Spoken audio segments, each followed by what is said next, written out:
let's be honest, moving is usually ranked up there as one of the most stressful things you can do. But what if it didn't have to be? In this explainer, we're going to break down how to take all that chaos and turn it into a smooth, maybe even satisfying process. You know that feeling, right? You're just standing there staring at a room, a whole house full of your stuff, and thinking, how on earth am I going to get all of this from here to there? Yeah, it's a pretty universal feeling of dread. But it really doesn't have to be that way. With the right strategy, you can tackle this like a total pro. We're going to lay out the exact system to take you from that feeling of chaos to a perfectly pulled off move.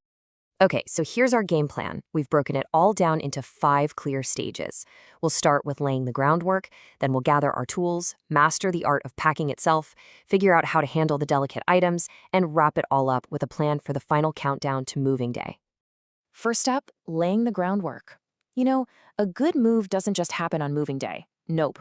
It actually starts weeks ahead of time with a smart, stress-free strategy. The number one enemy of a smooth move is procrastination. So the secret is to start weeks in advance. Tackle the non-essential stuff first, like the guest room or that storage closet. This is also the absolute perfect time to declutter. I mean, why would you pay to move things you don't even want anymore? And finally, make a simple timeline. Dedicate certain days to certain rooms. It just keeps the whole thing from feeling so overwhelming. And here's a super simple system to make decluttering easy. As you go through each room, just sort everything into 3 piles. Keep, donate, and sell or discard. You have to be ruthless. Every single item you get rid of now is one less thing to pack, move, and then unpack. Trust me, it feels amazing to lighten that load. So, you've laid the groundwork and cleared out the clutter. Now it's time for part 2, gathering your tools. Seriously, nothing kills your packing momentum faster than having to run to the store because you ran out of tape. Being prepared is half the battle. Here is your essential toolkit. You're going to need sturdy boxes and a bunch of different sizes, and we'll get to why in just a sec. You'll also need plenty of good packing tape, bubble wrap, markers, and a box cutter. Here's a little pro tip for you. Gather all this stuff in one spot and create a dedicated packing station. It makes the whole process so much faster. All right, we are prepped and we've got our supplies. Now for the main event, the art of packing. These aren't just random tips. They are tried and true strategies that are going to save you time, energy, and a whole lot of headaches. This right here is the number one rule for staying sane. Focus on one room at a time. Finish packing the entire kitchen before you even think about starting the bedroom. It keeps everything organized and makes unpacking, about 1,000 times easier because all your kitchen stuff will, actually be in the kitchen. Now, here's a key packing principle people always forget. Match the box size to the item's weight.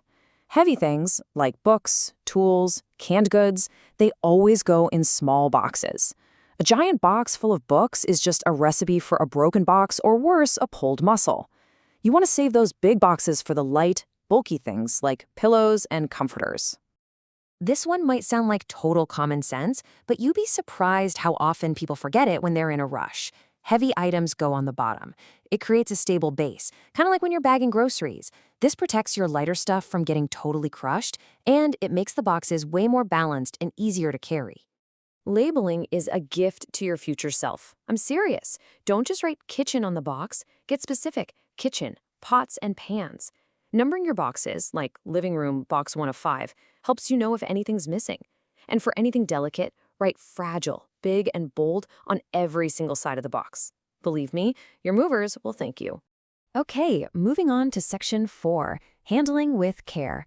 Some of your belongings need a little more than just a cardboard box. They need some special attention to make sure they get to your new place in one piece. When it comes to things that can break, taking a few extra minutes to pack them carefully is always worth it. It's the difference between relief and regret when you start unpacking. Let's start with the kitchen, home of pretty much all things fragile. You want to wrap every single dish and glass individually. Now here's a game-changing pro tip. Stack your plates vertically, like records in a crate. They are so much stronger that way. And then cram crumpled paper into every single empty space to stop things from shifting around. When it comes to electronics, the original boxes are your best friend. If you don't have them, no big deal. Just use a lot of bubble wrap. But before you unplug a single thing, take a quick photo of the back where all the cables are plugged in. This will save you an unbelievable amount of frustration when you're trying to set up your TV later. We are in the home stretch now. Section 5, the final countdown.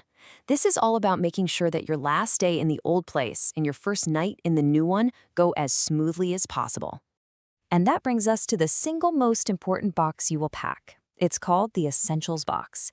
Think about it. After a super long day of moving, the absolute last thing you want to do is dig through 50 different boxes just to find the toilet paper. This box is your lifesaver. So here's what goes inside. Basic toiletries, toothbrush, soap, you know the drill. A change of clothes for everybody, phone chargers, any medications you need. And, this is critical, your coffee maker and some mugs, along with a few simple snacks. You want to pack this box last and make sure it travels with you, in your car, not on the moving truck. It should be the very first thing you bring inside your new home. And this one is a non-negotiable rule. Your passports, birth certificates, lease agreements, jewelry, anything that's really valuable or irreplaceable needs to stay with you. Put it all in a specific bag that you are personally in charge of. This just gives you complete peace of mind during the chaos of the move. So when you boil it all down, what's the one thing that separates a stressful move from a successful one? It's having a good system. From the planning and decluttering to the packing and labeling, a structured approach really does make all the difference.